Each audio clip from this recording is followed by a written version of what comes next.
Some additional things we can do. So how can we manipulate forests, to reduce any negative effects on water yield and quality, and obviously forests in many cases produce positive benefits for water too through controlling erosion and other things. But we might think about selecting deciduous versus evergreen species. Deciduous species are leafless for a time. They allow water to flush salts down deeper into the soil, so we can change the outcome that way. We can use different, more or less water use efficient species. We could consider reducing the planting density.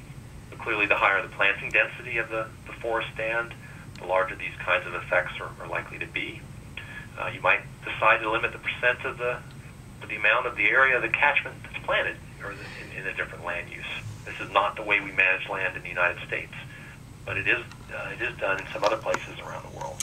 So if you perceive a potential problem from a particular activity, you could, in principle, establish the policy framework to put some limits on how much of that could be implemented in a certain area.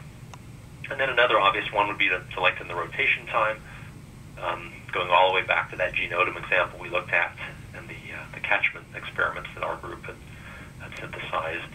Some of these effects disappear if you go beyond sort of 20, 30 years.